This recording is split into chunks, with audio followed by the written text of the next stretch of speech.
Welcome to another episode of Independent Thought and Freedom, where we have conversations with some of the most interesting people around the world who are shaking up politics, society, economies, and ideas.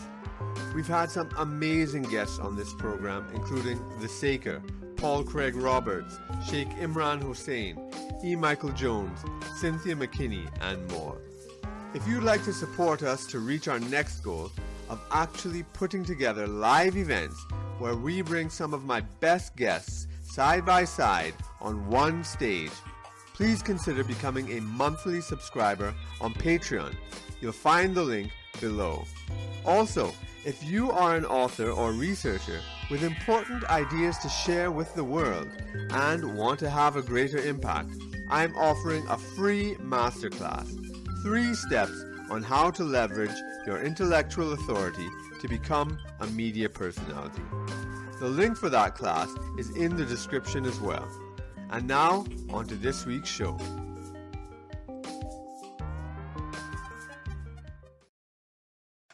Welcome to Independent Thought and Freedom. This week, I'm being interviewed. We're replaying an interview that I did on the U.S. Marine Corps veteran podcast, Warrior Soul, and the topic was the leftist ideological perversion of U.S. politics. The Warrior Soul podcast is run by my friend, U.S. Marine Corps veteran Chris Albert, and here is its mission statement: reclaim your warrior spirit. Each week, we'll be discussing tools, tactics, ideas, and strategies to help you strengthen your body, enhance your mind, and dominate life. U.S. Marine Corps veteran Chris Albert delivers a powerful message. Life is too precious to sit idly and watch it go by. The Warrior Soul podcast was created to help all veterans and anyone willing to listen to live their best lives. Past guests include Ryan Michler, Ben Greenfield, Remi Adeleke, Chris Bell, and so many more. It was my pleasure to appear on this podcast, and I hope you enjoy it. This is Chris Albert, and I'm here to remind you of one thing. Someday, you're going to die. Now, that's not some morbid statement or scary idea. It's a solid fact. Your time here on this earth is limited. And you need to be reminded of this as much as possible for one simple reason: to live your best life while you can. This is the Warrior Soul Podcast.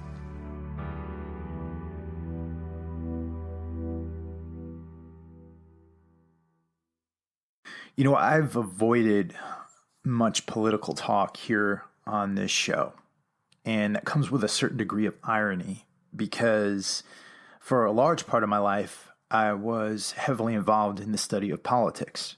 I have a master's degree in political science from the University of Connecticut, and I studied for my PhD in political science with a specialization in international politics and quantitative methodology at the University of California at Santa Barbara. One of the big reasons why I left is because I found the whole study of politics to be itself a very nihilistic pursuit. I was learning about human beings, their political minds, at the same time becoming disillusioned with human beings based on what I had found. One of the things that I wanted to do when I did leave was to go into areas where I thought I could have much more impact. You know, writing an article in that field means that in many cases, what you write is probably not going to be read by more than a few dozen people, even if it does get published in a major academic journal. So today's show came with a little bit of thought. You know, this show's mission is to help the U.S. military veteran community and anybody else willing to listen to live their best lives. And I think that part of living a good life also involves understanding where your belief systems come from. Because in this country, we tend to see everything as left or right. You're either a Democrat or a Republican.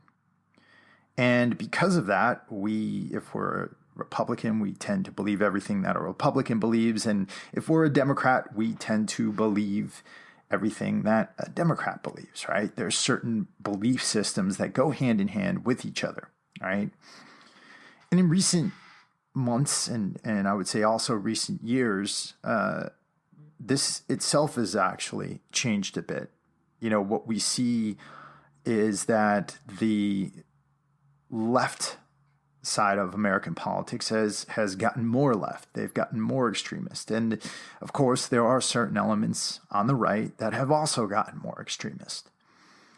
And with that, there's come this conflation, right? This almost blatant and dishonest mischaracterization of certain people's political beliefs. I can promise you that regardless of who you are, this show is going to get you to question some things, and it might also piss you off a bit. What we're doing today is we're doing a little bit of dissection of where American political belief systems come from. And we go a little bit into the history of political thought here in the United States. We talk about some of its philosophical underpinnings, but we also bring a unique perspective to the show, a unique voice, and that's of Dr. Kirk Mayhew.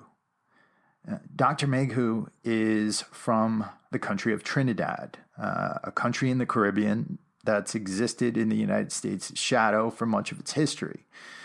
And when we think of people who are qualified to bring an outside perspective, I really do think that our neighbors in the Caribbean are very qualified to do so, because a lot of times they have to bear the brunt of America's foreign policy.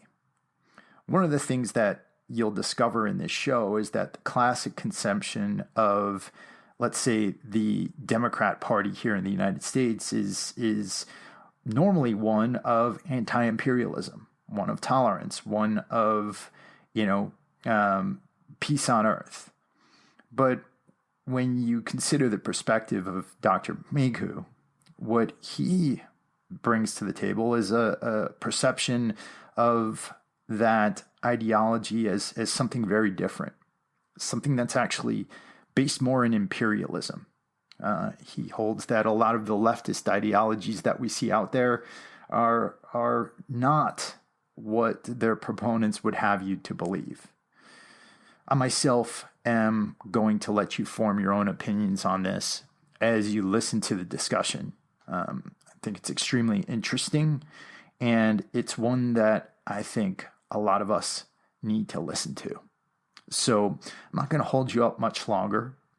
I want you to listen to the episode and let me know what you think. Before we get into it, like I said, my name is Chris Albert, and this is the Warrior Soul Podcast. Our mission is to empower the U.S. military veteran community and anybody else who's willing to listen to live their best lives, utilizing the tools, tactics, strategies, and ideas that we present here. We very seldom talk about politics. Very, very seldom. Much of what we talk about here is involved with things that are going to make you stronger, smarter, more resilient, and that are going to help you to push forward in this life. All we really ask in return is that you let us know how we're doing. You write us a review on iTunes. If you like the show, if you think other people should listen to the show, that really helps. Also, sharing these episodes out with others, that also helps. In addition to that, if you want to support the show, you can head over to www.warriorsoulagogi.com. We have a shop there. and we've got some amazing military gear designed by U.S. Marines, printed by U.S. Marine Corps veterans, and great shirts, and they're pretty awesome. We've been doing that from the beginning. Besides that, I just want to give a shout out to our sponsors over at F-Bomb Nutrition. They are awesome people who run an amazing company. They make delicious packets of fats, macadamia nut butters that are mixed up with chocolate, with sea salt, with pecan butter. They also make some other low carbohydrate, fat fueled snacks like cheese crisps, meat sticks, and a whole lot more. You guys need to go check them out. They're over at www.dropinfbomb.com. And if you want 20% off of your first order, just head over to www.dropinfbomb.com. Use the code WarriorSoul at checkout, and you can get yourself 20% off of your first order. And with that, let's get into what is sure to be a very controversial but also educational episode with Dr. Kirk Mayhew. All right, guys. I am joined here today by my good friend, Dr. Kirk Mayhew. And Kirk is a really awesome person. Number one, he's bringing a really unique perspective, I think, here to this podcast, because we talk about politics all the time here in the United States, but we have this very kind of U.S.-centric view of things. Kirk is from the country of Trinidad, and he also served as an independent senator in the Trinidadian Senate. And he brings a unique political perspective to his own country. And I think he's got a unique view of the world from where he is. So, Kirk, welcome to the show today. Thanks. I'm really glad to be here. Thanks for having me on. Tell us a little bit about yourself before we get started. You've got a PhD in political science. You run your own show. One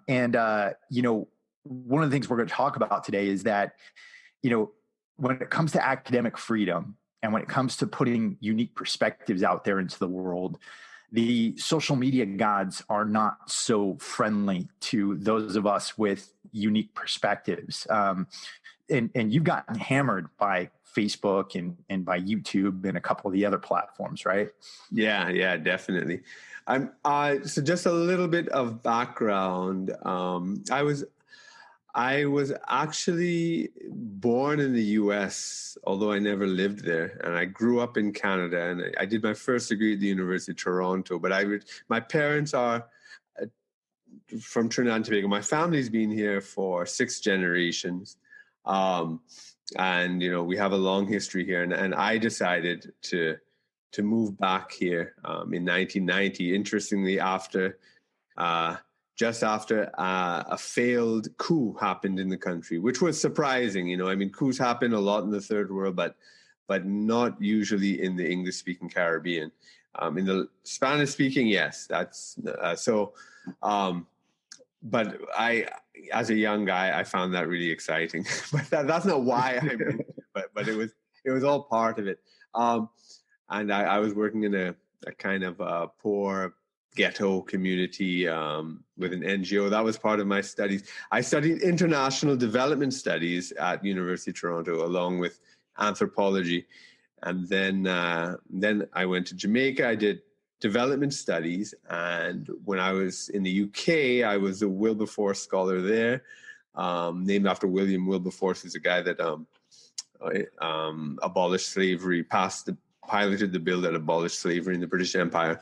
That was at the University of Hull, which is a very fascinating story. And so, and they call it politics there in the UK as opposed to political science. But so I've had, I have a global, history and stuff, and I'm kind of all over the place. But I choose to anchor myself in what I would say is my home here on Earth, where my family's been for 6 generations, and where I think we can best engage the world. I am a critic of the whole mass immigration thing, even though I am a product and child of it. But that gives me, I think, a unique experience and insight into it. and one which that I don't particularly recommend. So I suppose as I start that, I'm sort of revealing some of the unpopular opinions of the social justice warriors and stuff like that. And I mean, you know, from when I was doing my grad work in the I may have been I believe I was the first person to use the internet as an academic resource in the Caribbean. It was for some paper I was doing in the 90s with my professor at the time, and it was on social development. It was from a United Nations social development summit they had and whatnot. And I loved the internet when it came out, like in the Yahoo days when it was just all text and no browsers even and stuff, and you had to do FTP and all that stuff. And then I remember when browsers came out, and people like Camille Paglia, she came out with Sexual Personae. And what was amazing about the internet at that time, and what was the promise? It was more of a libertarian sort of idea. A free flow of information and all these ideas would contend. And that's how someone like Camille Paglia, who was shut out of, the Ivy League, became an intellectual superstar. And I used to follow her every week on Salon and all this sort of stuff. I just thought she was amazing. And the internet was this amazing place, a marketplace of ideas, as you said. And now it's like the Gulag, it's like the Soviet Union. It's like it's like Maoism, the Cultural Revolution. It's totally different from the promise that it started out. Yeah. Well, and I think in a lot of ways, and I could say this as a former academic myself, academia, I think what the internet is doing right now, it's also mirroring what has gone on in academia for quite a while, which is this almost gulag-like organizational domination of the left in the social scientific disciplines and the humanities, which is if you stepped onto a college campus at any point in the last 15 years, you would have seen that, right? And there was a point where, there were these unique perspectives that, needed to have a place. And I'm not arguing that they don't have a place in our academia, but they shouldn't have the dominant and almost oppressive presence that they have today. Yeah. And, I almost feel a sense of guilt in participating in some of that in the 90s and 80s and so forth. Because, I was very much, I have always been and remain an anti-imperialist. Right? That sort of made me on the left, right? But actually today, anti-imperialism is on the right. I realized later on, I can't remember exactly when, but I realized the kind of anti-globalization movement in the right in the US was actually much, much, much closer to my position than anything on the left, because the American left is actually far more into the globalization kind of thing, which I think is just a form of imperialism. Right. But I was so initially part of the kind of whole. I was enamored by postmodernism and stuff like that, and Foucault, and when it was edgy, and Derrida and Lyotard and all that kind of stuff, and I still like the Situationists. I don't know if you know them from the 60s and in Paris and stuff, and all that kind of French theory and anarchism and all the real radical stuff. And I remember I used to walk around. I made these T-shirts with all sorts of radical book covers I'd put on, and I remember I had this Malcolm X thing, the end of white world supremacy, and I used to love to wear that and like shock people, and so I kind of identify with, because I was at one of the early anarchist gatherings in Toronto in 1988, and where it kind of burst into literal anarchy when they were burning flags because there was some attack on some Iranian thing. And so I remember all these guys, but I never thought that they would actually take over. But these guys, these marginal freaks, kind of have taken over everything, and it's dangerous. It's really dangerous. Let's set a little bit of the landscape here about things, because I think what's going to be important is that we're able to make that connection with the synapses between what's going on in academia, the historical landscape, and what's actually going on in world politics today. At a certain point, Marxism was a dominant area of thought in academia. What happened was the Soviet Union definitely proved that Marxism was actually in many ways evil. And some of the books that came out of Soviet Russia with Solzhenitsyn's Gulag Archipelago, some of the stories that came out of what happened there, the fact that Maoist China had been responsible for more deaths than any other nation state on the planet. People were having a little bit of issue with marrying that up with what Marxism was supposed to be, this utopian ideal. And so the academic landscape shifted, and feel free to correct me here at all, Kirk, shifted a little bit, and people found something called postmodernism. Yeah. And this is there's kind of two things that's really interesting, because I did my master's in Jamaica in the 1990s, and it was very interesting because it was like after the collapse of the Soviet Union.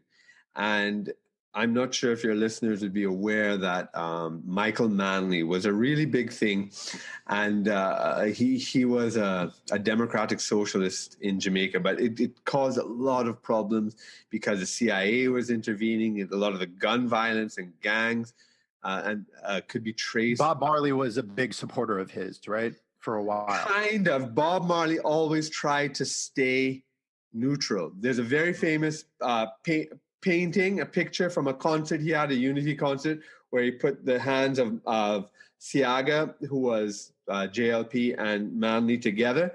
He always tried to stay neutral. He did not want to be drawn in one side or the other. And this is very interesting because there are all sorts of myths about the right that the left has made, where one would assume that the left would be more in touch with Bob Marley, when that is absolutely not true. This whole thing, all these assumptions that the left has always made about the right. If I can give you a little story. When I went to the UK, the Department of Politics I was in had the leading British conservative theorist there. His name was Noel O'Sullivan. And my whole academic life before that, I was like totally on the left. The academia is basically liberal, and then I wanted to be like even the most radical possible. So I just went as extreme left as I could always. And so the debate was between the liberals and the communists, Marxists, anarchists, black nationalists, whatever it might be. That's where I thought the debate was, and conservatives were stupid, they were, that's just what we were taught. And when I was up in England and I, met Professor Sullivan, and I started to delve into the world of conservative thought, I was so angry. I was so upset that my whole life I was purposely not introduced to this whole body of thought that was extremely sophisticated, extremely interesting, extremely thought-provoking, and it was amazing. So I got that from, because people assume that, Bob Marley, Rastafarianism on the left. They don't know that on the right, it was Edward Seaga, who, he was an anthropologist. He was a record producer before, a champion of folk music, of reggae, and he was on the right.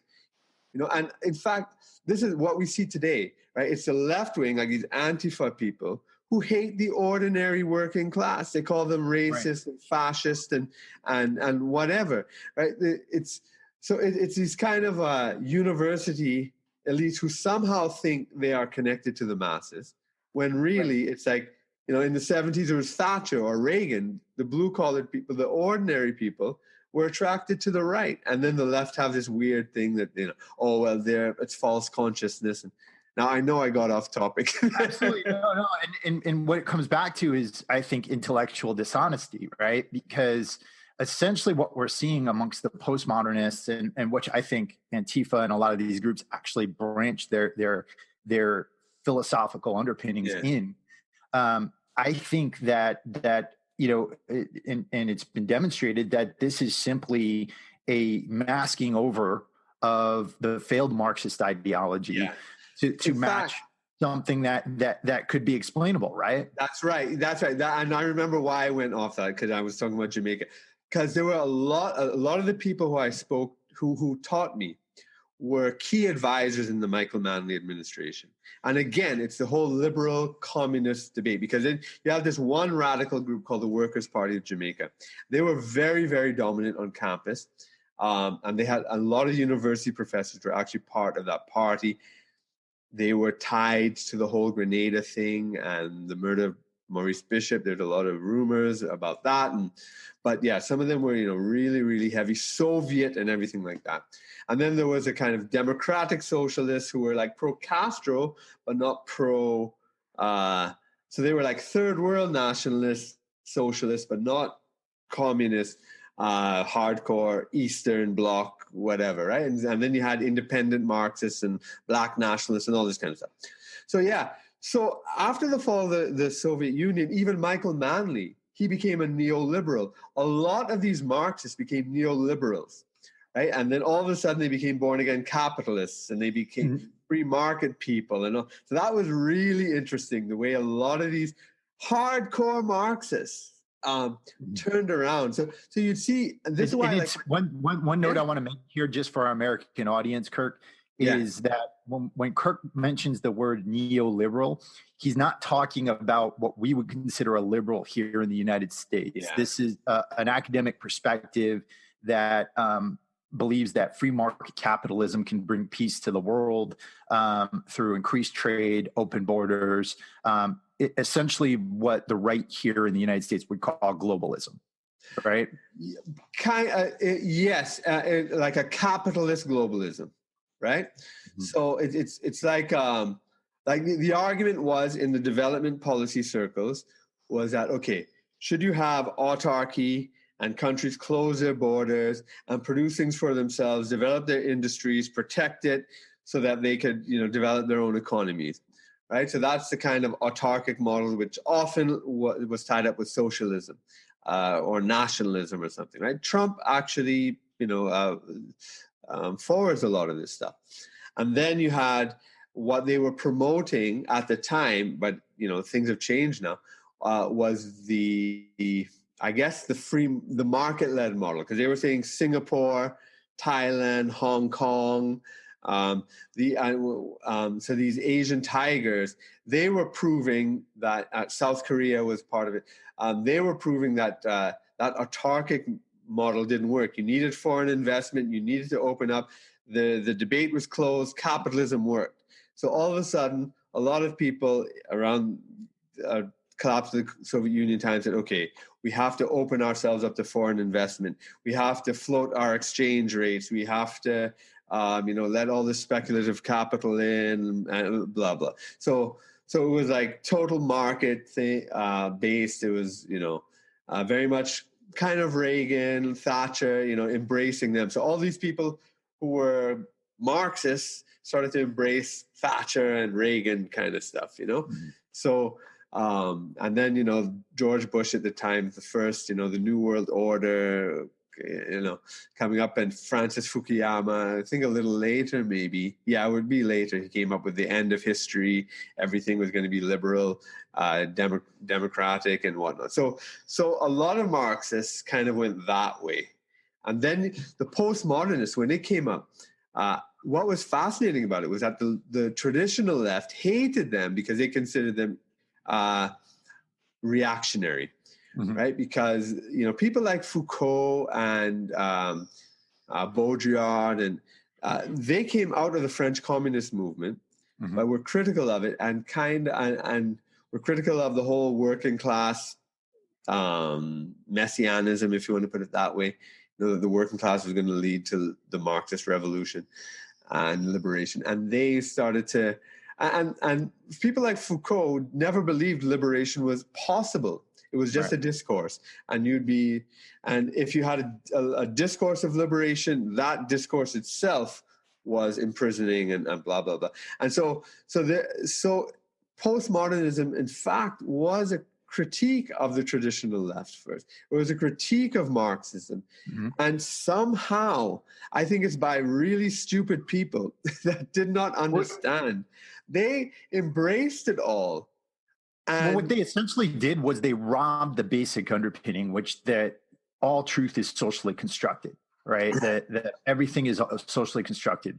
And they began applying it to these little niche areas within academia. So we have what's called ethnic studies, and we have what's called grievance studies here in the United States, right? And so there are entire academic departments meant to demonstrate the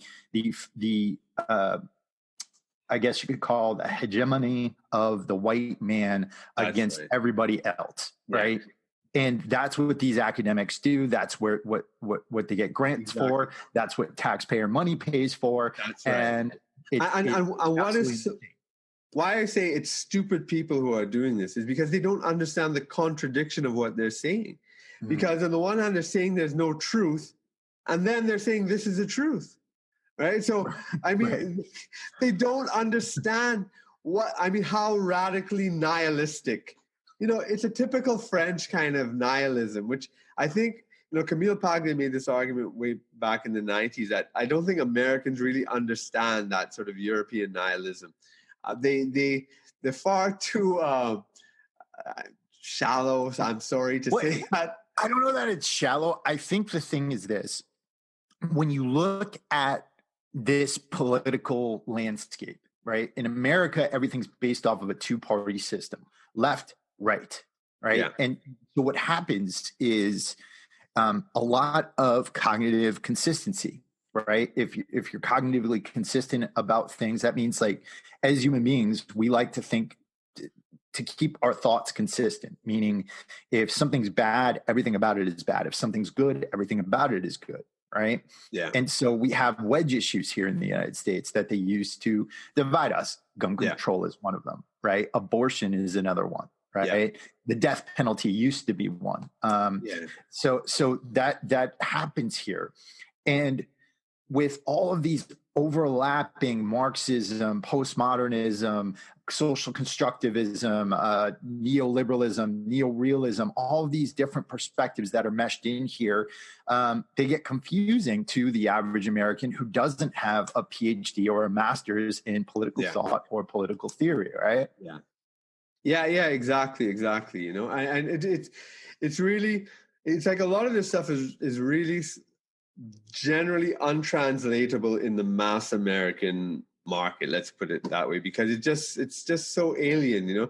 I think one of my favorite books is Alan Bloom's The Closing of the American Mind from the 1980s. I think it was 88, during the culture wars then, and he had a little sort of vignette he talked about there where once in Paris, he heard these waiters arguing or criticizing each other.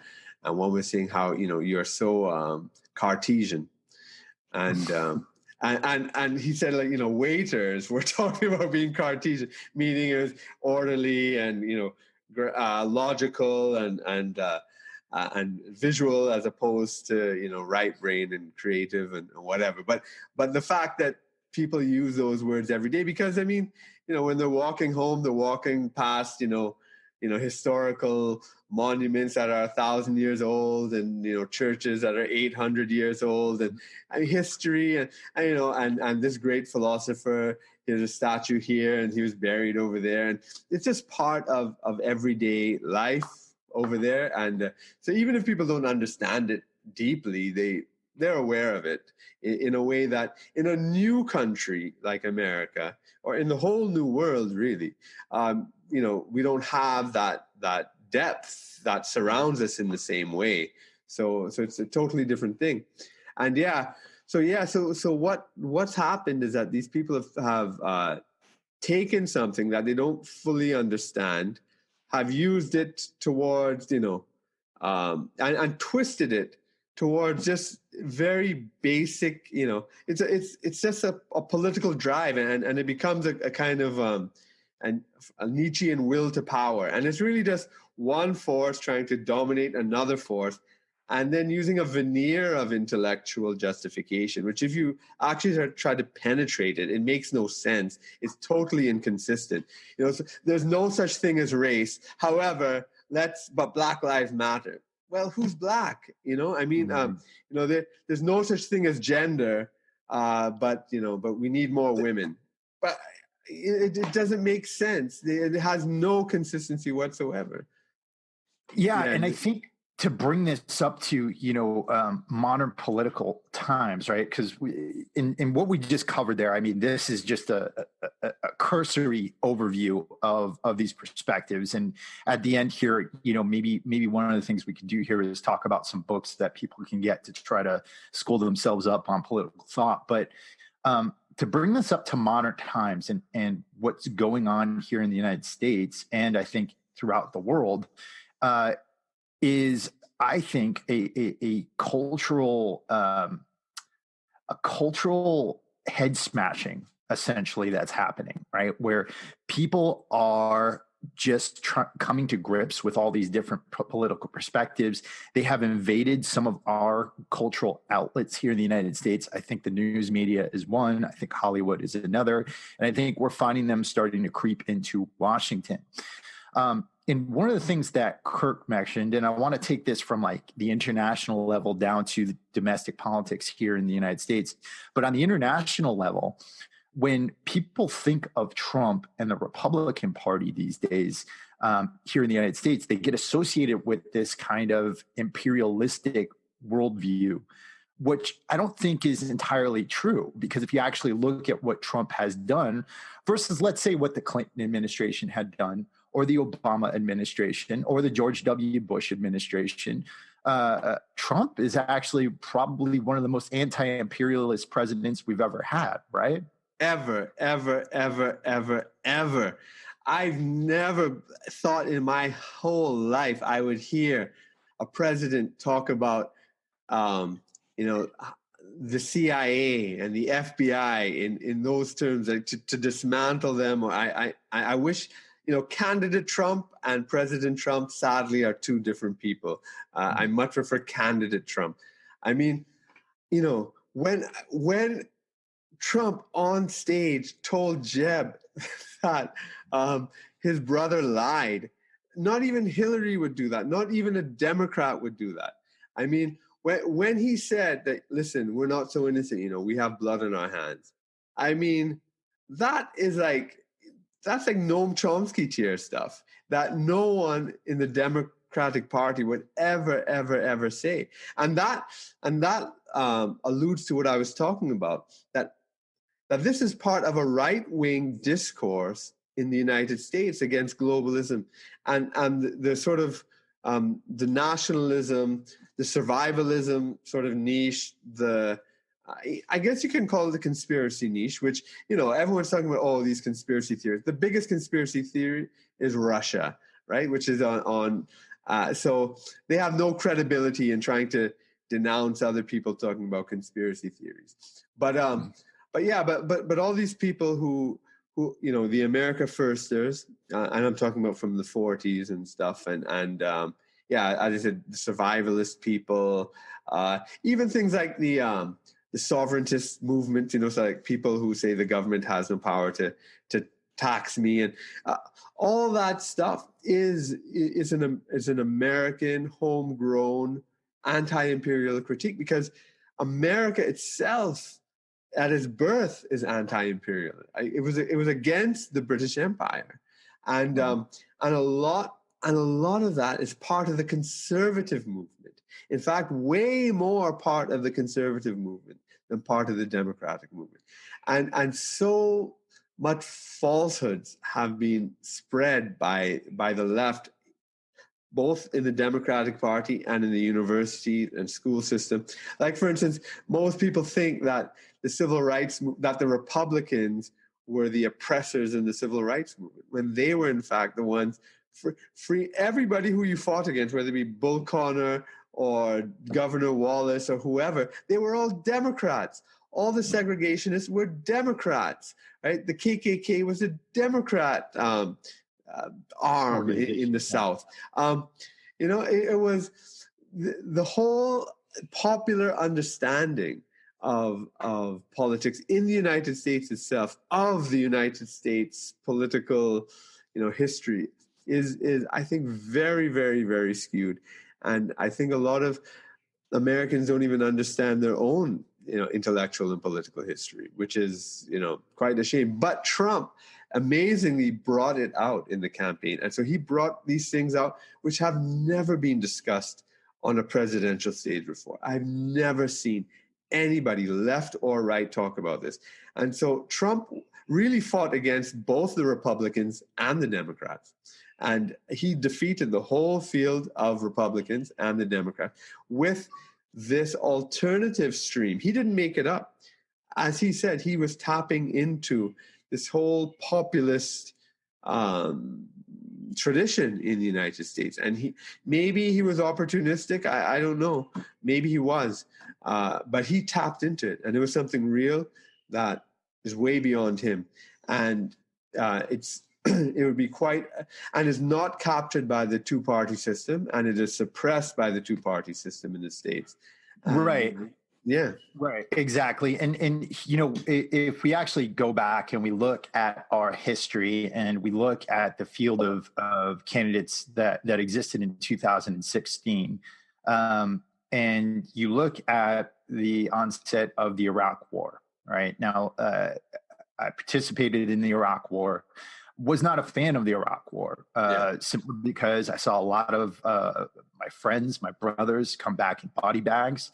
And essentially, at the end of the day, when you look at the body counts as to what's happened, and you look at that political field that existed in 2016, Trump was probably, I think, the only one, minus Bernie Sanders maybe, that actually had not been a participant in the entire thing. And if you look at Hillary Clinton was a supporter of the Iraq War.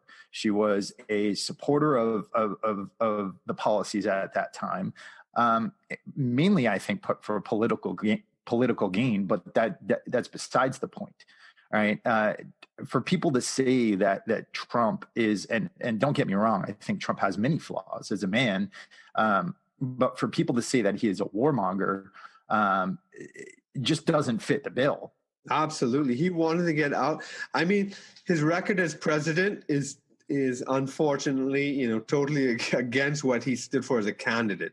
As a candidate, he wanted out of all of this stuff. But even in his early days of the presidency, I mean, the way, he would slam NATO.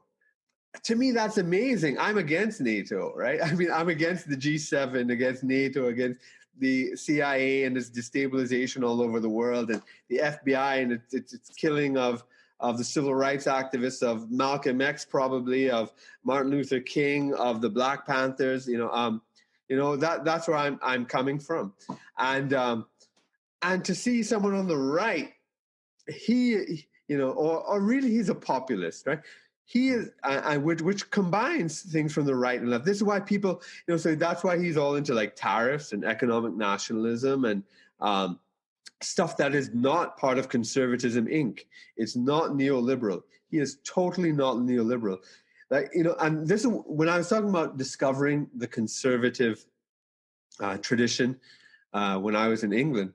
In the United States, it's really weird what conservatism is thought of, because conservatism is seen as being capitalist and free market and libertarian, which is, I guess, in the American tradition, that is conservative. But that in the world tradition is liberal.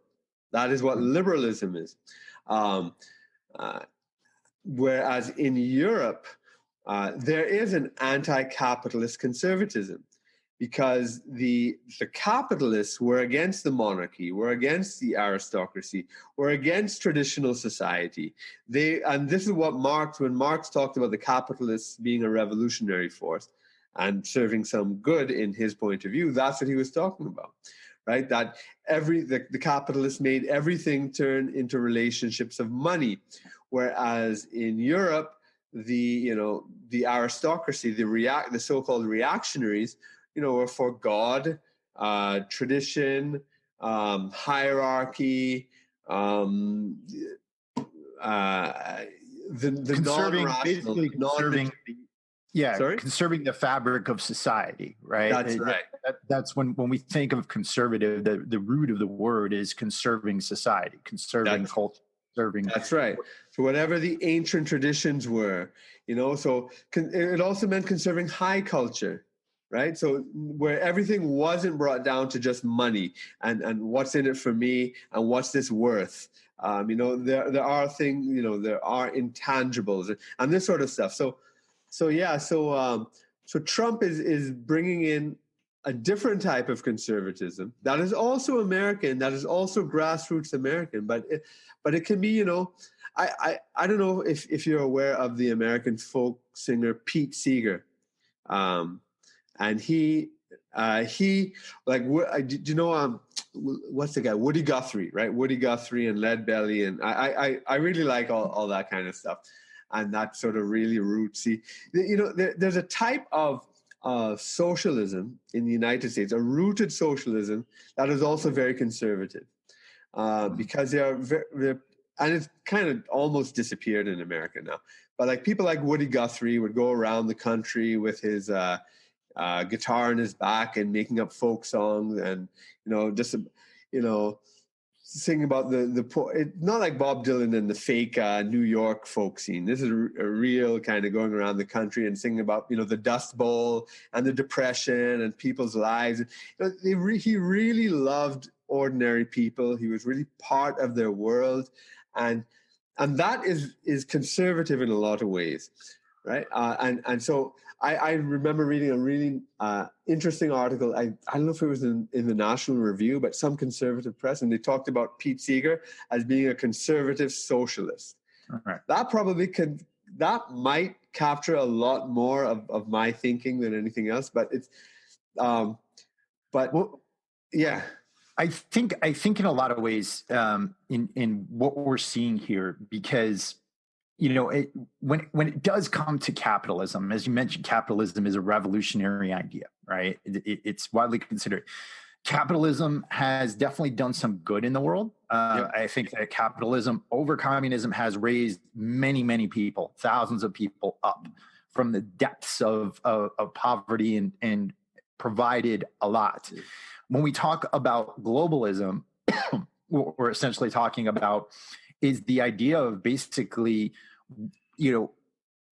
ripping resources from different countries in order to propagate up what a lot of people would call a world system, right? Yeah. What a lot of people would refer to as a world system, which has happened in the Caribbean. I mean, Jamaica, bauxite, right? I think it's bauxite that is their main export.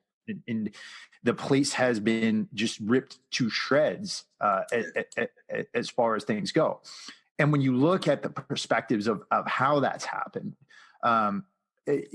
a lot of us like to think, okay, the Democratic Party is this, it's that, it's for the little guy. No, they've participated in the raping of these countries as much as anybody, and it probably through the policies that existed, and I think that's one of the things that Americans are missing here, right? I mean, liberalism is actually the most genuinely imperial idea. Right. And I came to that insight, after years of sort of studying the thing. And like, for instance, because I suppose in the 1990s with the globalization stuff, I was far more open to liberalism, just as a lot of people were questioning socialism. And it was really interesting looking at the history of it. But I realized, okay, especially coming from a small country like where I am, we have a population of 1.3 million, right? And the Caribbean is, and we're one of the bigger English-speaking Caribbean islands, right? So there are some islands with only like 300,000 people and stuff like that. Grenada right next to us is like 90,000 people. So how do you have a free market in a country of 90,000 people? You can't. Right. How could you have a free? Because a free market means you have like a potentially infinite amount of suppliers and an infinite amount of buyers, and when they come into contact, the actions of an individual buyer or seller doesn't affect the overall price. People can drop out and come in, and so you need the capability to provide needs when there are needs that are wanted, right? So so like in Grenada, who can produce can people produce their own cell phone companies? Or, you can't have a free market in a small society. You can only have it in a huge society where you have millions of people, right? So liberalism depends on empires, on huge, massive societies. And not only economically, but even socially. Like one of the things about liberalism, in the classic sense, which in America might mean conservatism too, but in the classic sense, it's that you don't have traditional bonds that bind you between master and slave, between husband and wife, between father and children, or whatever. That everything is voluntary and contractual, and everyone is equal. They all have the faculty of reason and can enter into voluntary agreements and get out, and everything is purely voluntary, right? So libertarianism is very much founded upon that kind of idea. So everything is voluntary. And so everything is anonymous. So you have the freedom to enter into relations and the freedom to move out. So you can, be part of a family or not part of a family. Be part of an ethnic group or not be part of an ethnic group. Be part of a community or not be part of a community. You can move from New York and then go to Texas and then go to Seattle, and it doesn't matter because you are just a free-floating individual. You have no connection to anybody else. That is pure freedom, right? And again, you can only do that in an empire.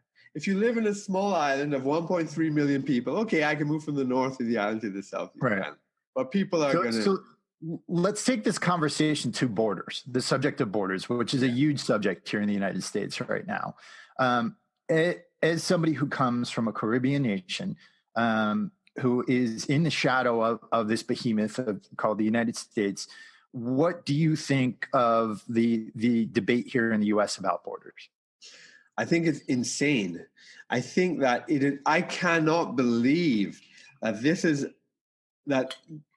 it's a proposition to be debated that a country should not enforce or have borders. It is absolutely insane. It is a sort of decadent nihilism that the Democrats are, hurtling the United States towards. It's pure self-destruction. It is it makes no logical sense. There's no rational argument one can ever make. It is pure emotion. It is pure guilt complex and emotion. So it's like saying, oh well, we've destroyed the whole world because we're so evil. So we should let everybody in. I mean, Numbers USA has an amazing video where they show that's impossible. You can't allow. I mean, if you allow as many people in as possible, you're not going to solve the problems of the world in that way. So it's a stupid idea in terms of its logic, and then it's tied into a whole liberal worldview where there's no such thing as culture. I hear white people say this in America. There's no such. We have no culture. White people have no culture. I've heard black people say this. I've heard other people say this to criticize white people. And then I've heard white people internalize it and say we have no culture. But that's totally wrong.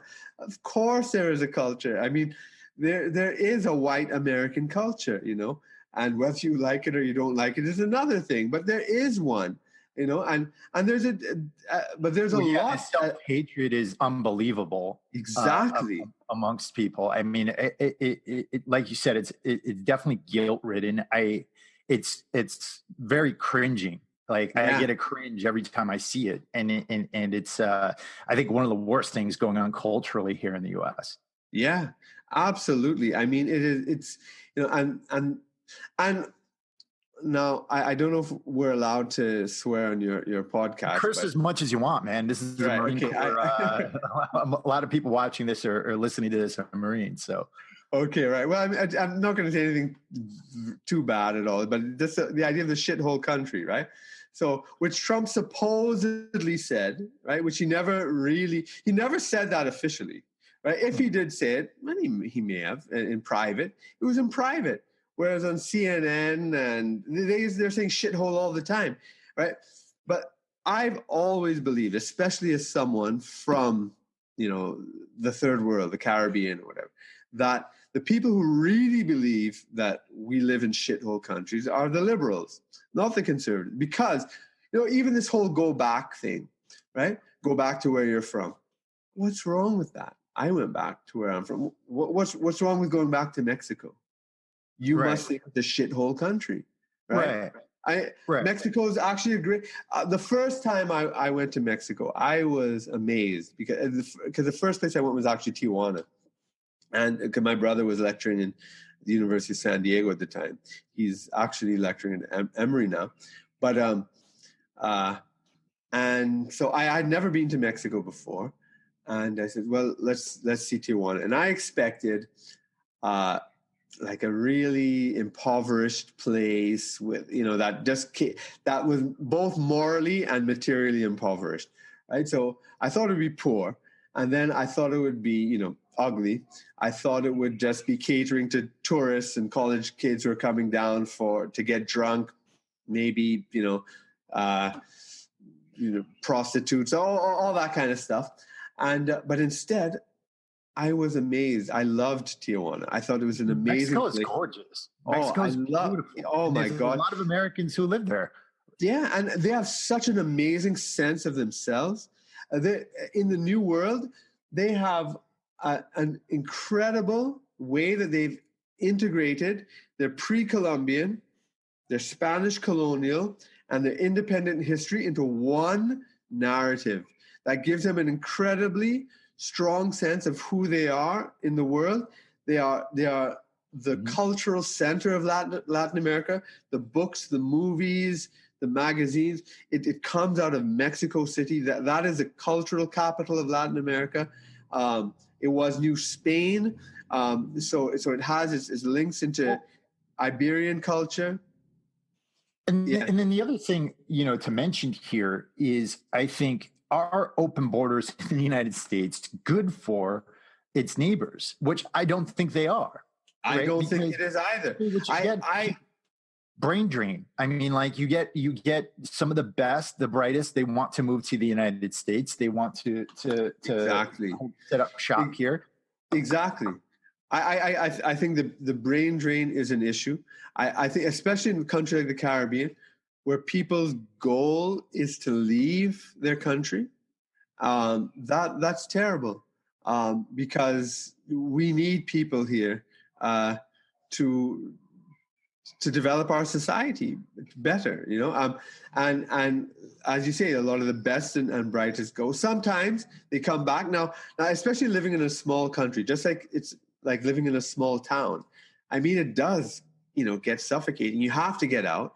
But you get out, you come back, and whatever, that's fine. I mean, you can't just live in this, you need to see the world and come back. So, there are things that, living in a small country or a small town, it's great that everybody, that everybody knows you and all that stuff. But, sometimes it's nice to be out there and experience the big world. But then, you have all that alienation and all the problems with big cities too. And it's great to come back and be in a finally human society and not a big automaton where you're just a number in a cog in a machine. but yeah, so this whole so this thing about moving abroad, and I really think that the what it does to your mind as an immigrant, because I grew up in Canada and thinking, well, I mean, there's so many identity crises you have, trying to figure out who you are. You know, you're going to school, you're learning about, I was learning about Canadian history, and it had absolutely nothing to do with my own history. Right? So, I mean, I guess, but even, I guess, I mean, even the white kids didn't care about history too, so whatever. But I mean, but it really had nothing to say about me. And I mean, eventually I was, you know, integrated perfectly. You know, I thought I was just like everybody else and whatnot. But, you know, I did experience an identity. And for those who can't see you, what is your ethnic background? Oh, right. Sorry, I thought it was video too. Yeah. You're a white guy or something like that. Right? Say again? I'm of Indian descent, from Hindu, right? So, right.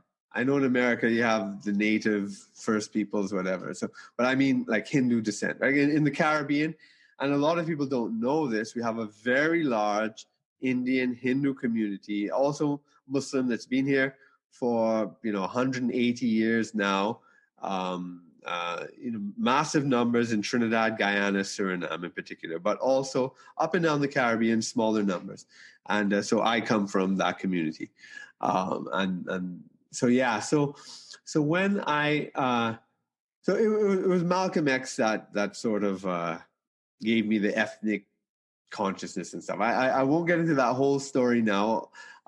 But the fact is that it's very, very hard, I think, for people to develop a sense of identity up there. And I don't think you ever really do. I think even among the native white population, I mean, they too have lost so much of their identity. And I guess it's part of liberal American society or something. I don't know what, because I always found this strange. When I was in like England and you'd meet like immigrants, they're very aware, they're very connected with their home countries. Whereas when you're in like North America, meaning Canada or the States, right? That's what Canadians like to say, North America. I always think that's so racist because they exclude Mexico as a matter of course. Right. We're all Americans, and then but anyway, but it's like there's like this memory hole in the Atlantic Ocean or something. You cross it, and like, because it's like I knew so many Greek people in Toronto, yet I knew nothing about Greece. I knew so many Italians, yet I didn't know anything really about Italy. I knew some of their Italian culture and stuff because I went to Catholic school, so I know all about their sandwiches and their brische and their and all that kind of stuff. Right? Yeah. So like and the card games and all that. But yeah, and like, but I knew a lot of Filipinos, but I knew nothing about the Philippines. Whereas like in England, like for instance, if you knew Iraqis, like you knew all about the politics in Iraq right now. Like, like it wasn't the old country, like what people would say in America. So there's this weird thing where there's this, I don't know, this erasure of ancestral identity that goes on in America, even with the white population, I suppose, right? But there's this thing that we're witnessing in front of our face right now. Brown. This thing brown didn't exist when I was growing up. Right? Now all of a sudden everyone's talking about brown, right? And I'm saying, what is brown? Where is Brownistan? Right? What is Brownland? Where is it? What is the history of brown? So what it is, it's just, what it is this kind of liberalization of identity. So in other words, you have no history. You have no place in the world. You're just the color of you're just a skin color, I suppose. And let's talk about that too, because if you look at what Dr. Martin Luther King said, right? Yeah. Essentially that we should not look at the color of one's skin, but the content of their character, right? Yeah. And if you look at what's coming out of the postmodern movement, there's a reaction against that very statement. That very statement would be considered racist amongst certain characters here in the United States. That's right. And they're all on the left, right? Yeah. It's amazing. But it's weird because so while they're fixated on the color of the skin, yet they erase one's true identity. So what I mean is that, I look at this guy, Hassan Minhaj, because I'm interested, because he's also, ethnically Indian. And so I'm just, because I kind of know the community so much, and I just like to psychoanalyze them. And what does he say? What's his perspective? He's brown. Okay, you talk about brown people. I said, what? But what is brown? You're Indian, right? You're a Muslim Indian, which is very interesting because you're a minority. You're a religious minority in India. And that is fascinating, has a whole history. It places you in a certain way. But no, he's brown. And brown people do this. Sometimes brown means Mexican. Sometimes brown means Arab. Sometimes. And to me, it's also like, it's part of this, I don't care. All those countries are the same anyways. And it's interesting because my background, I'm Jewish, Italian, and Arab, right? Okay. Jewish, Italian, and Arab. So, but if somebody were to look at me, they'd say, okay, that's a white guy. Yeah. Right? And so because I'm a white guy, I'm privileged, right? Yeah. Negating the fact that, via my Jewish ancestry, had I existed in Germany in the 1920s and 1930s, I would be dead, right? Yeah. Or even Italian for most of the 20th century. I mean, what's right. privilege about being Italian? You know what I mean? Right. And Arab, what's privilege? But it's totally ahistorical. Right. So that's what this whole postmodern, it goes back to what I said. They're just stupid people. They're just stupid people having a veneer of ideology on what really is just a guttural race war, basically. That's kind of what it is. And they just have this veneer of ideology on top to try to pretend they have an intellectual justification when you start to look at it, it doesn't stand up to anything. And all it is just a visceral, guttural, it's this weird love-hate relationship, And this is the thing about the immigrant mentality, which I hate, right? They have no loyalty to anything, right? So they want to go to America, but they want to destroy it, Okay, I had the great honor of launching my book on politics in the UK House of Commons in 2003. It's something very rare in the world, and as far as I'm aware in the West Indies, I don't think anyone else ever has done so. So it was really great, and I had a lot of friends in the academy up in the UK. They were mainly on the left, and. So when I was going up, I said, hey, I'm coming up, I'm launching my book, and, if you could be there, that would be great, whatnot. So talking to some of them, they'd be like, they had to recognize, I knew it would be rubbing them the wrong way, because like I'm going like right into the heart of the empire kind of stuff. And, but I kind of enjoyed that. And they would be, they had to recognize that it was a great honor. So they, but then they said, but don't you think the place is like, too British or too English? and I say, no, that's exactly where I want to be. That's exactly what I love. If I'm going to England or Britain, I want to see Britain and England, and I'm, and I wish in Trinidad we had things that were more Trinidadian instead of, American franchises coming down and stuff like that. I wish we had more of that. You see, and these immigrants, they have no loyalty to anywhere because they don't want to go back to their home countries because they think it's a shithole, right? But then they hate where they ostensibly hate where they are, and it's a terrible mental space to be in. You have no loyalty. And the thing is, I think I don't think that all immigrants want to destroy the United States or destroy. That's right? true. And that's the thing. I think it's important to make that distinction. What I would say is this. I think that what's happening, at least here in the United States, is that those immigrants are playing roles as pawns, political pawns for the left versus the right, and because of that, they are dying.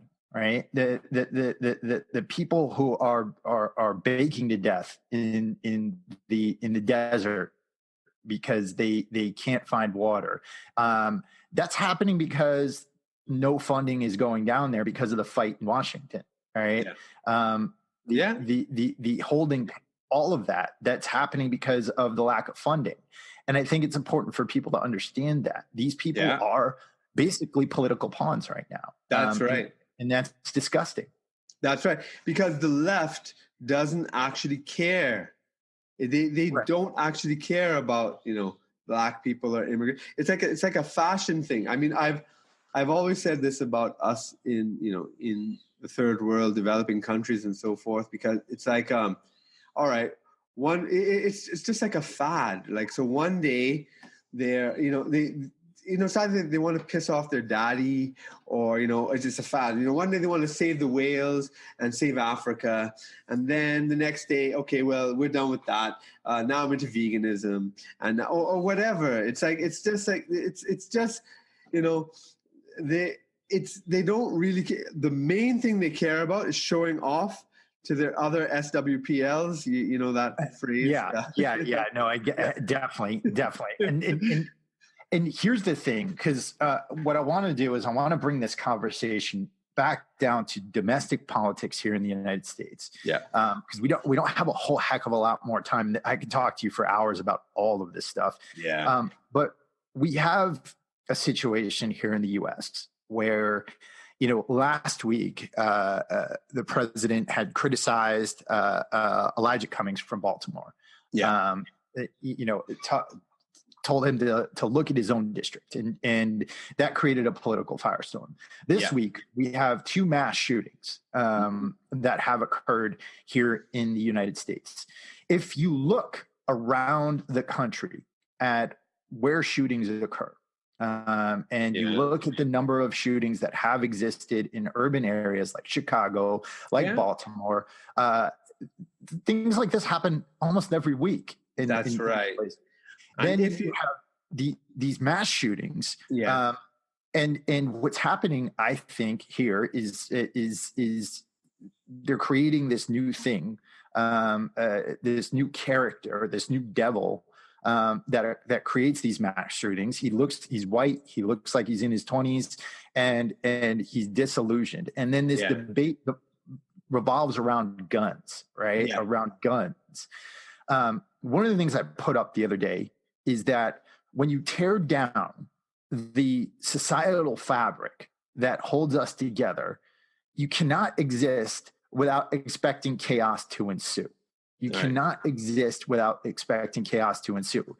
And what I want people at home who are listening to this, who might be completely confused, I'm sure we pissed off nearly everybody so far in this conversation. But these things that Dr. Migu is talking about as far as identity, right?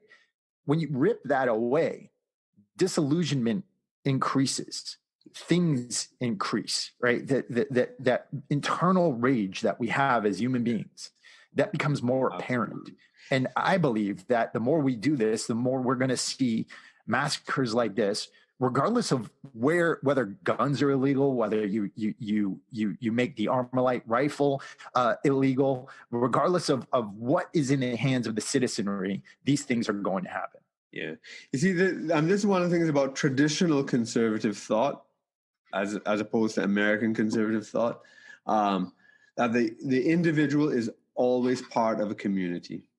And that as an anthropologist, I've come up with the idea and folding it inside there. I suppose it comes from like Aristotle and Plato and stuff, which I really love. That to be fully human, you have to be part of a community. because the highest expressions of humanity are things like bravery, trust, honor, courage, especially of a man. And for you to fulfill these things, for you to show courage and bravery, it's in the context of a community. For you to display your trust, that you are a trustworthy man, is because you are in a community. For you to show, your honesty or your strength or your perseverance, it's because of your position, your story, your struggle, within a social context. And when you rip people out of that context in which their life can have meaning, right? In which sacrifices and the virtues and all these things have meaning. It's only in a social context these things have meaning. It's only in a social context we can become human. Because when we're not in that context, we are just animals, right? And that is what you make people. And this is the insight of the early sociologists like Emile Durkheim and so forth, the whole anomie idea. And this is what the conservative critique of capitalism was that capitalism was taking people apart from their community, from their traditional communities, and just making them into atomized individuals that have no purpose. And when you have no purpose and life has no meaning, other people's lives have no meaning. And you're playing a video game and you're shooting up 1 million people, and you're angry one day, or you have no sense of spirituality, of nothing. Who cares if you kill 1 million real life people? They pissed you off anyways. You're just so disconnected from what makes us human, and what makes us human is the community we're part of, is our connection to God, to the spiritual world, to the metaphysical world. When you take a human out of that, it's Hobbesian. It is chaos, as you say. Absolutely. And you would have seen that firsthand in Iraq. Absolutely. I mean, if you look at that in what happens in war zones, some people become closer to God, some people pull away, right? And I think we're seeing that on a societal level here. I've had my own wars, internal wars with religion as a young man. And what I would say is that I was a worse man when I pulled away from it. I was a worse man when I pulled away from it. I could sit here and I could question all the reasons and say all the reasons why God doesn't exist. But at the end of the day, the moral decision on my part was to believe and to internalize that, because I knew that I would be a worse human being without that guidance. And that's when somebody asked me, because I pray a lot, and I don't wear it on my sleeve or anything like that. I pray the rosary every morning. Right. My girlfriend asked me, why do you do that? Why do you believe? And I said it was a conscious choice to be a better human being. Actually, your heritage is like Jewish, Christian, and Muslim or something, isn't it? I mean, and that's the truth. I converted to Catholicism at the age of 23. Oh, wow. Interesting. Yeah. I was raised Italian, right? And so Catholicism was a big part. I left the church when I was a very young person, was lost. And I find, and people criticize Catholics left and right, honestly, and I'm not trying to impose my faith on anybody else. Yeah. But what I would say is that for me, the community, the confession, the ritual of the Catholic Church is something that has helped me greatly, and that's my story. Yeah, absolutely. I mean, I have total sympathy with that, and I mean, I too was raised Catholic. I did everything up to confirmation and stuff like that. And I was an altar boy and all that stuff. And then I eventually left as well. For a while, I was an atheist. And I mean, I've embraced my ancestral faith of Hinduism, which my father was Catholic, my mother was Hindu, and but definitely that human life without meaning, it's just, and this is what the whole existentialist, forget. It's nasty, Brutus, and short. Yeah, exactly. Yeah, and this is what existentialism was about. This is what Nietzsche talked about. When God is dead, where are you? I mean, Nietzsche did not advocate that God should die. He was observing what was happening in Europe, and just trying to figure out what to do next. And this is what the whole existentialism is, Kierkegaard and Sartre and all this kind of stuff later, trying to make meaning for your own life. And this is kind of what liberals tell people. You should make your own meaning. That's hard. That's hard. And the thing is, you have intellectuals like Jordan Peterson, who, he highlights Solzhenitsyn all the time. And he uses that as an example of what actually happens when you tear down that fabric of society, what the world looks like. And it looks a whole lot like the apocalypse. That's right. The apocalypse. Things like the Holocaust happened because of that. Things like the Gulag Archipelago happened because of that, right? And that's on the organized scale. And then when you get to the disorganized scale, like your experiences in Iraq, where it's like every man for himself, and it's like brutal warlords and And what I would say is that from my perspective, it wasn't every man for itself, because as Marines, as the American serviceman, I think is an example of somebody who looks at community as very important. Right? Yeah. What I mean is, I'm assuming what you observed in Iraq after the destruction of society was you get the opportunity for really bad actors to take over in society. I wasn't saying that you were every man, but you would have observed that in Iraq, without anything, it was just like and in front of your face. People forget about Iraq and Afghanistan is that both were like the Woodstocks of Islamofascism.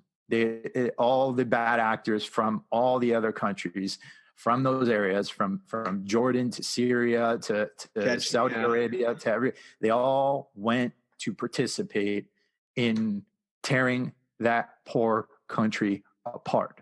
Yeah, they did, and that's what people. If you look at the actors who the United States hunted down in that process, most of them were not Iraqi.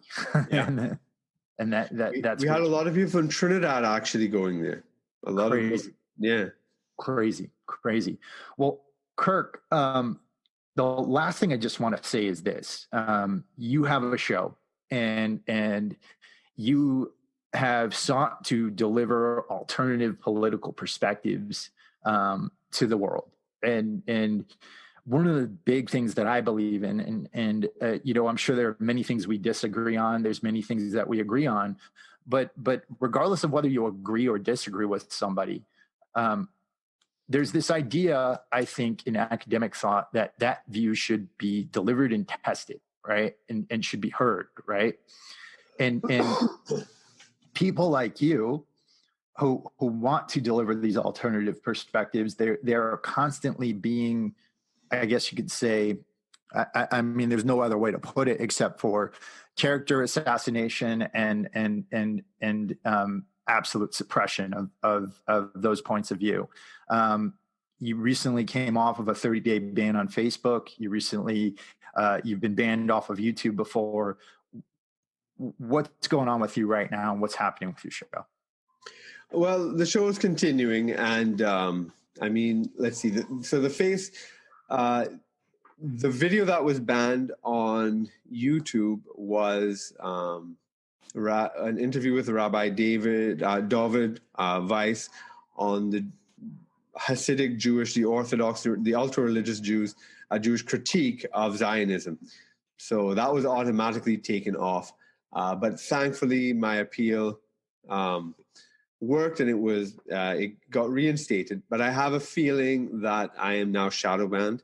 I don't think that I'm showing up because, I had a couple of videos. It wasn't regular, but I had, one video that was 30,000 views, had a couple at 10, 15,000. Some of them were small, yes, views, but now it's like, they're all just, small numbers of views. So I'm probably shadow banned on YouTube. That's what I'm figuring.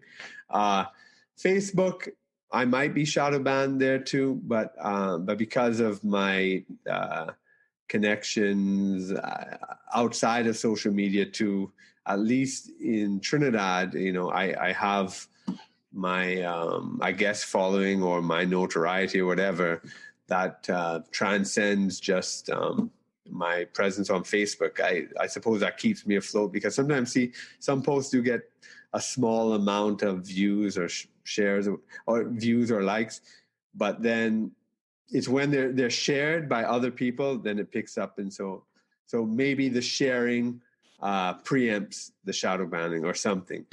But yeah, I don't know what's going to happen with that, whether how much I will sort of break out or not out of it. I don't know if I'm in a permanent. We're all in really strange waters here. We don't know if it's permanent or not. I mean, the whole, this whole thing about Facebook being private and so they can do whatever they want. I mean, without even getting into that, when we all signed up for Facebook, that was not the terms when we signed up in 2008 or whenever, or 4 or whenever it started. It was free expression. And then they changed the terms in the middle. I suppose we can get off if we don't want, sure, whatever. But I mean, but they are constantly changing terms and manipulating it after they've falsely advertised themselves as a platform for free interchange of ideas. But I hope that that the U.S. government, because it has to be up to the U.S. To either regulate it or declare it a public utility, or but whatever, to allow free speech rules to reign on Facebook. And on social media, on the internet. I hope that I would love it if the original vision of the internet came back. You were probably using it in the 1990s, I'm imagining. I mean, in the 1990s and early 2000s, it was amazing. I mean, you just were exposed to so many things. I've learned so much from the internet. Things that I lived through in the 70s, 80s, and 90s that I had no idea about because traditional media suppressed it, but it became available on the internet, that I've learned that, and now it's being suppressed again. And this is what the whole Trump thing was for me in so many ways.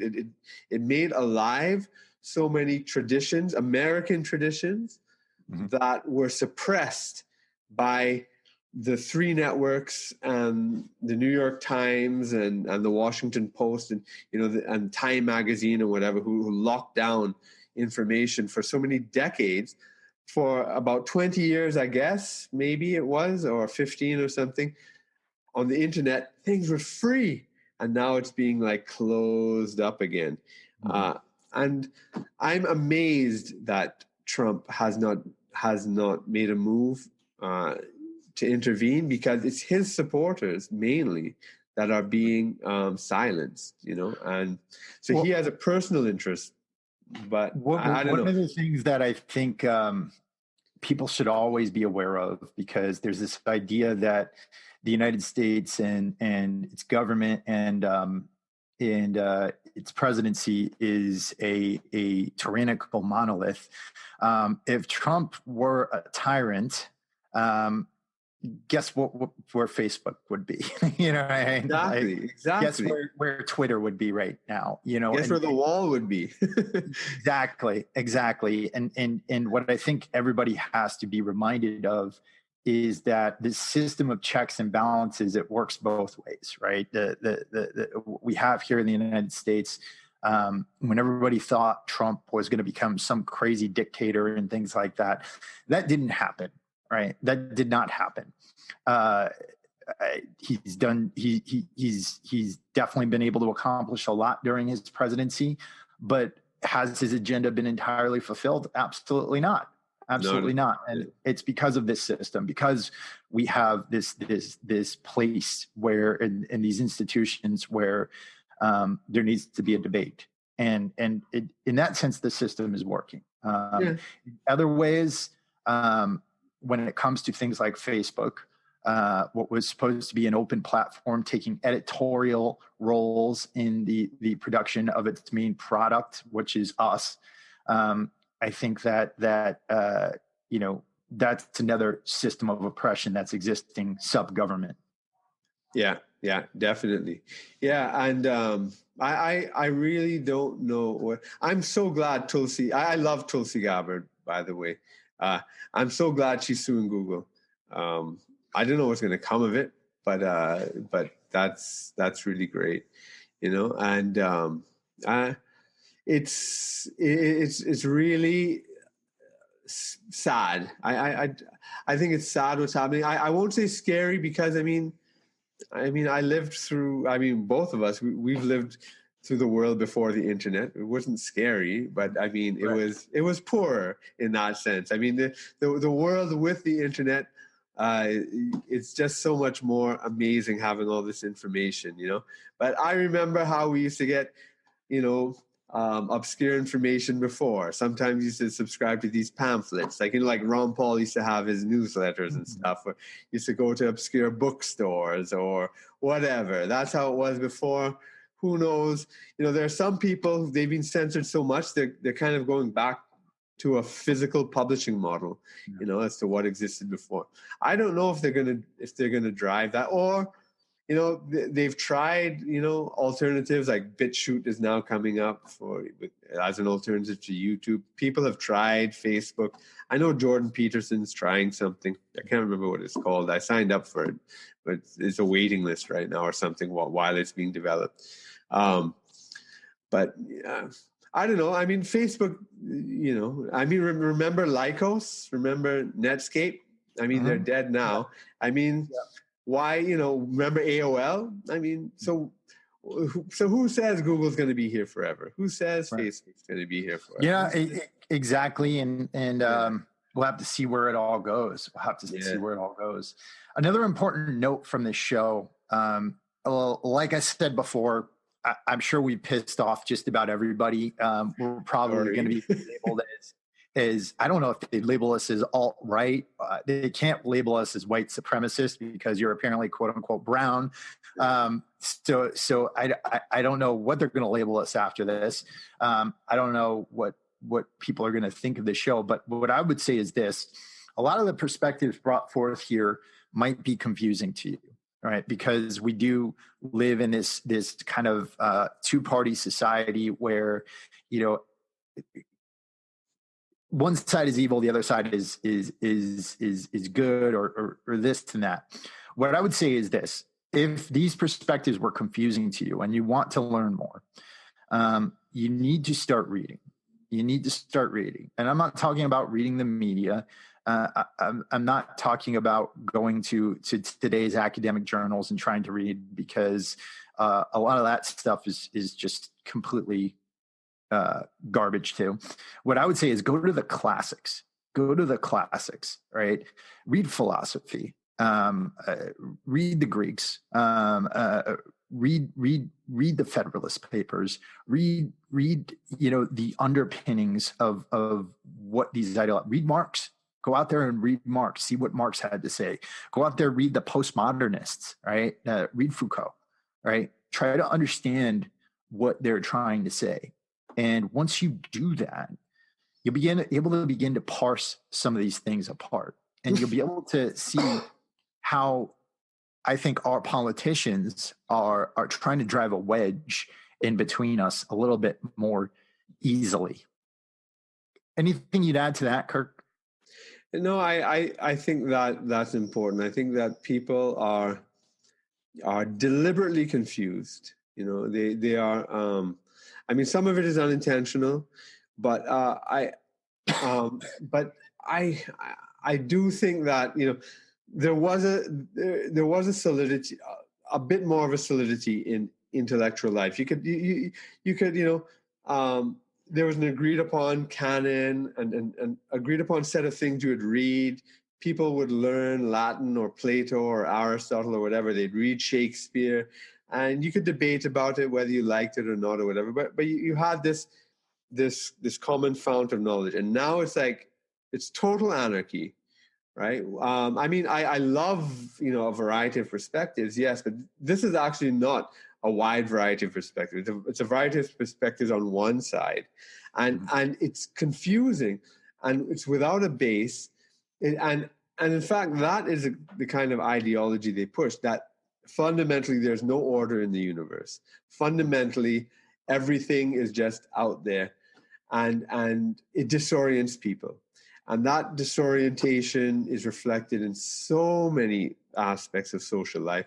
And it is really important for us as individuals to ground ourselves, to orient ourselves, and yes, the classics is a great way to do that. Reading, just getting in touch with who you are, where you stand, what you believe in, why you believe in it, why why you're different from this person, why you have different ideas from this person or that person.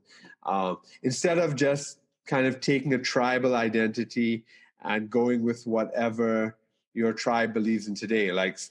So one day it was fine for a Democrat to not believe in gay marriage. Now it's like, positions Obama held 5 years ago are now, fascist by the left. And when you let others do thinking for you, it's your life is going to be a mess because they don't want your life to be better in any case. Awesome. I think that's a good place to end. Well, Kirk, I want to thank you so much for coming on to the show. Where can people find you? Yeah, I haven't put up a personal website, so you can check out my Facebook page. Just check out Kirk Megu or Independent Thought and Freedom. Please check out my podcast. It's either in iTunes or Stitcher or what's the other one? Spotify. So you can find it there. And YouTube, of course. So those are the main places where you'll see me putting out my content internationally. What's the title of the podcast for everybody again? Independent Thought and Freedom. Independent Thought and Freedom. Awesome. We'll make sure that all of that is up on the show notes. So everybody out there, number one, thank you for listening. I know we went a little bit over time, but thank you for coming through this. If you have questions about any of this stuff, feel free to reach out. If you need us to clarify any of this or to point you in the right direction, let me know. And then beyond this, if you disagree, let us know. That's fine if you disagree. It's 100% fine. It's 100% fine. I don't hate you for it. I know Kirk doesn't hate you for it. No, I hate people that agree with everything I said because I don't think anybody thinks like me. So if you agree with everything, you're not thinking for yourself. Absolutely. So feel free to disagree and, keep up the fight for your own intellectual freedom. Keep up the fight to be an independent mind in this world, right? And do that by going out there and learning. Right, exposing yourself to everything you can, and develop your own opinions. And with that, guys and gals, and I guess everybody else, I guess it gendered the whole audience there. Oh my God! Yeah, but everybody out there, go out there and live your best lives while you can. Yeah. Thanks a lot. Bye.